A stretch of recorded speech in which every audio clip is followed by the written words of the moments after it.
Unbelievable. Iran shoots down F-15s using US Patriots. Full explanation. State of siege due to fraud. 3 American fighter jets struck from the sky, not by Iranian missiles, but by America's own defense system, turned against itself. For weeks the world was told it was an accident. Tonight, that explanation falls apart, because Iran is now revealing exactly how it happened, and thousands of miles away. Another government is collapsing under the same question. Was the truth ever really the truth? Stay with us, because what you're about to hear changes everything. Welcome back to WW3 Global Report, the channel bringing you the developments shaping our world straight without the noise. Before we go any further, if you've been with us for a while and haven't yet hit that subscribe button, now's the moment. Think of it like keeping a good neighbor close, someone who checks in, keeps you informed, and doesn't waste your time. That's what subscribing does here. One tap, and you'll never miss a briefing that matters. And we'd love to know, where in the world are you watching from tonight? Drop your city or country in the comments below. It's always remarkable to see just how far this story reaches. Now, let's get into it. It happened almost a month ago. 3 American F-15 fighter jets struck down in the skies near Kuwait. 6 crew members were on board. All 6 survived and were recovered without major injury. But the story of how it happened was never fully explained.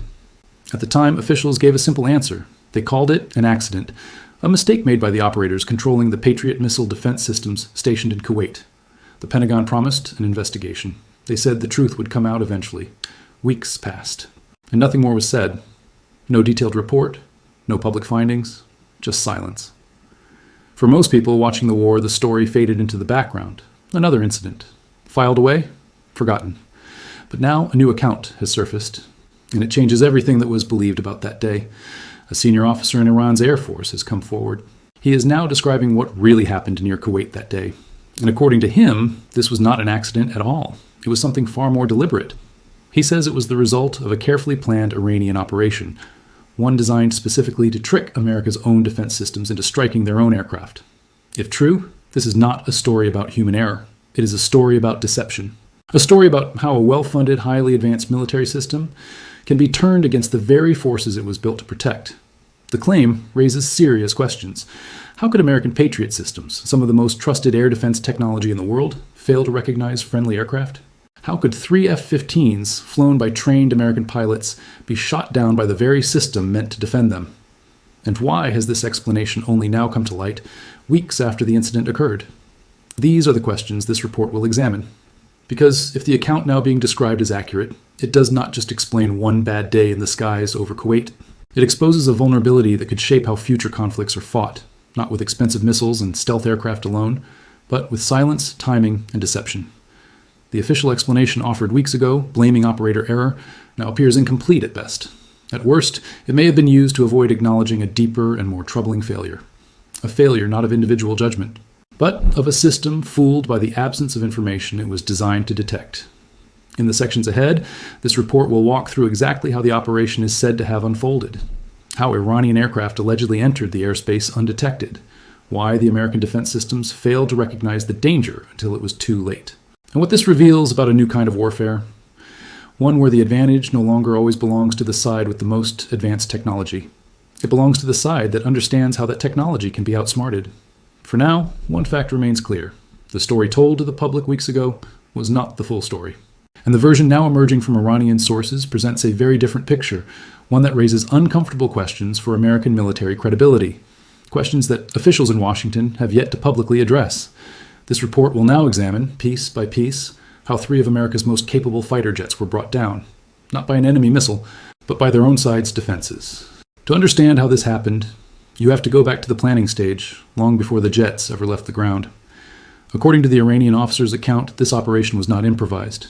It was studied, trained for, prepared over time. Iranian pilots reportedly trained specifically to fly without relying on GPS, without relying on standard navigation instruments and systems.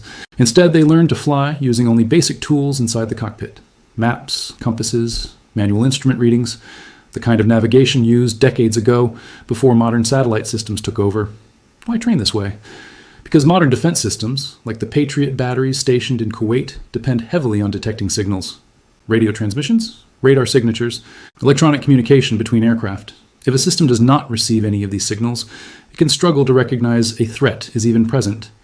According to the account, the Iranian aircraft entered Kuwaiti airspace with everything turned off. No radio communication, no signals that would normally alert a defense system to an aircraft's presence, essentially flying blind by choice in order to remain undetected.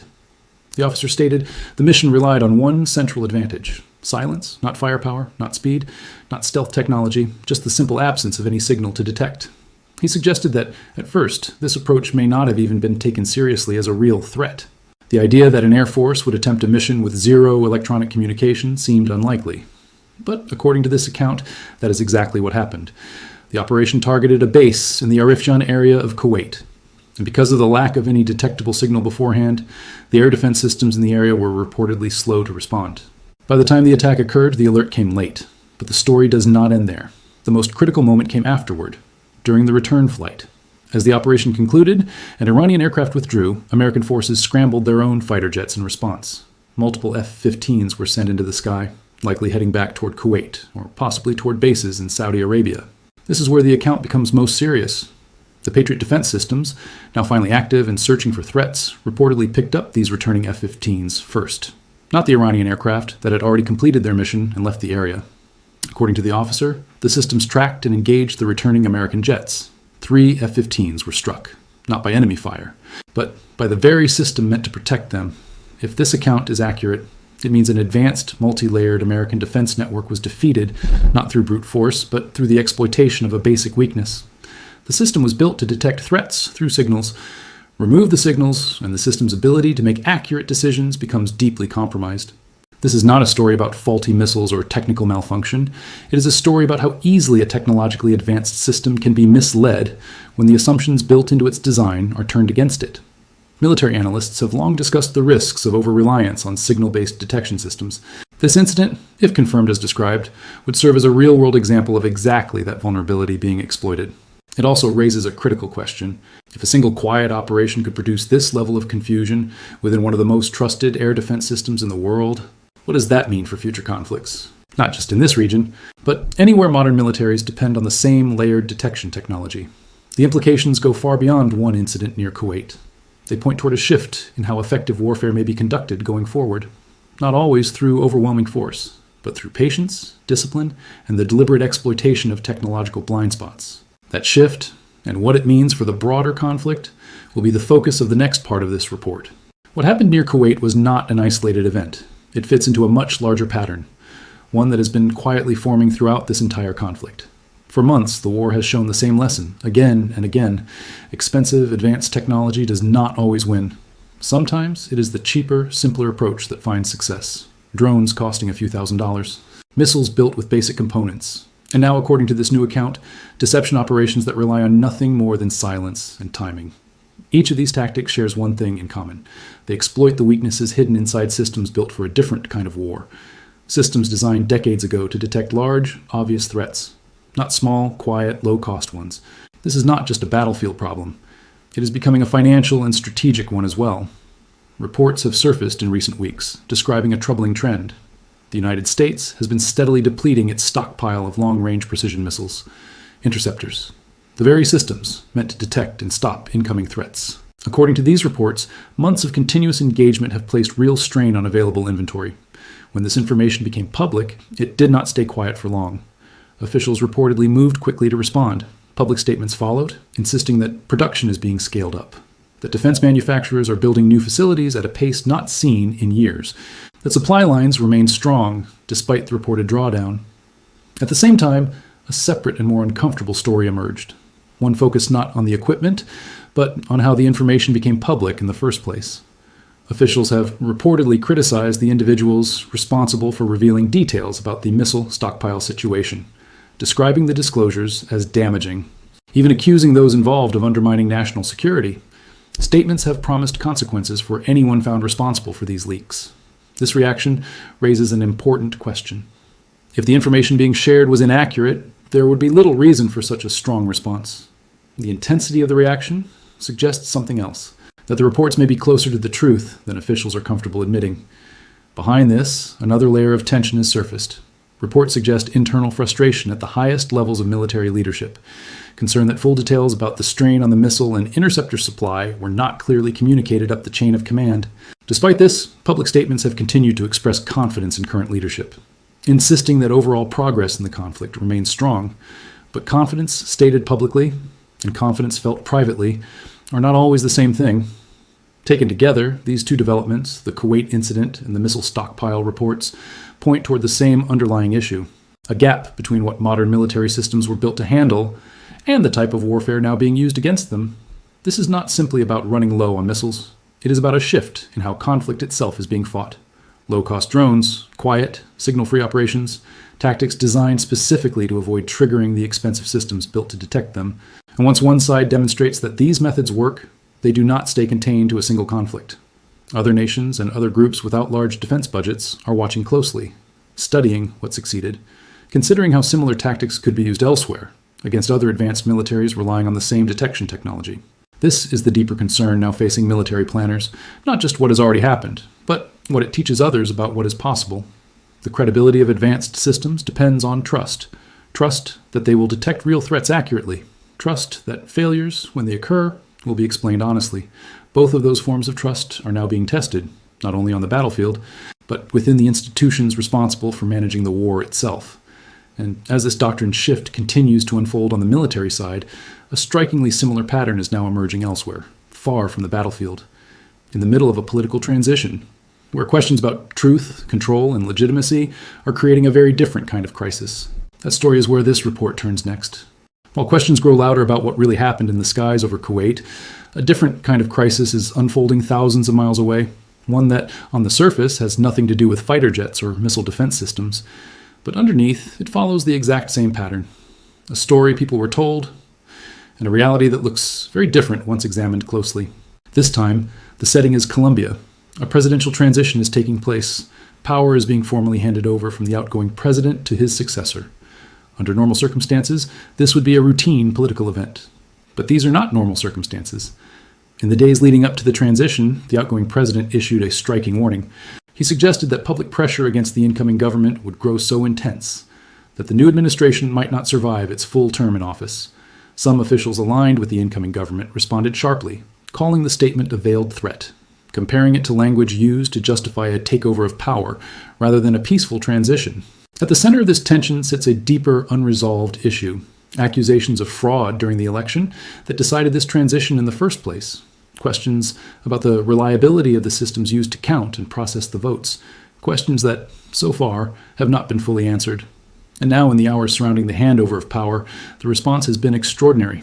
Security forces have been deployed at a scale rarely seen during a peaceful transition.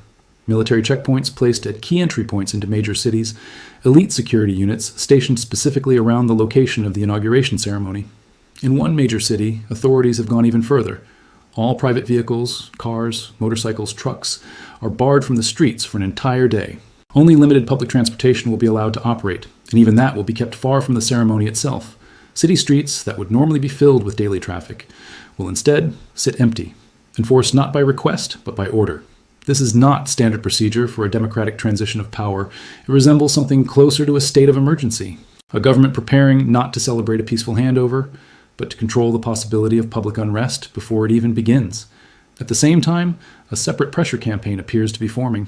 Reports suggest that legal and financial measures are being prepared against the outgoing president once he leaves office, including the possibility of reviving past corruption investigations and potential financial sanctions that would restrict his ability to access international banking systems.